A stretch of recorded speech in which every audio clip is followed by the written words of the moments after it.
আছে বাড়িতে গেছে। হ্যাঁ হ্যাঁ আজকে তো রিপোর্টারই আয় না। নাজমুলের দিকে চাস না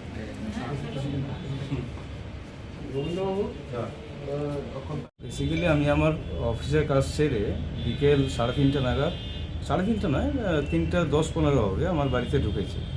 ঢোকার পরে রান্না করে ঢুকলাম বাথরুমে যাবো বলে। তখন বাথরুম থেকে ফেরার পথে দেখি সে রান্নাঘরে লুকিয়েছিল। রান্নাঘরে লুকিয়েছিল, তারপর বেরোনোর চেষ্টা করছিল। তখন ধারালো অস্ত্রটা দিয়ে আমাকে মানে যে মতো ওকে একটু বাধা দিয়েছি বেরোনোর জন্য, সে আমাকে কন্টিনিউয়াস এই অ্যাটাকটা করে দিল আর কি।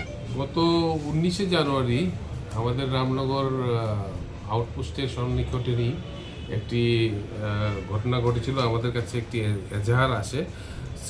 শ্রীমতী পৌশালী দত্ত উনি কমপ্লেন করেছিলেন। উনি অ্যাডভোকেট। ওনার হাজব্যান্ড শ্রী ভাস্কর দত্ত উনি রাত্রিবেলা বাড়িতে যখন ছিলেন তখন উনি দেখেছেন যে ওনার বাড়িতে একটা হামলা হয়েছিল, একটা চুরির ঘটনার চেষ্টা হয়েছিল। তারপরে চুরে ওনাকে জখম করেছিল। পরবর্তী সময়ে উনি হাসপাতালে চিকিৎসাও নেন।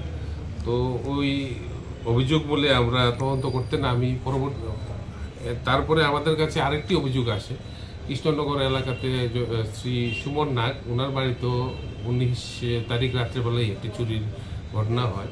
তো সেইগুলি আমরা তদন্ত নেমে আমরা এই চুরের দলকে আমরা ধরতে সক্ষম হয়েছি এবং সমস্ত যারা চুরির যে যারা প্রপার্টিসগুলি আছে, স্টোলেন প্রপার্টিস, আমরা এগুলি রিকভারি করেছি।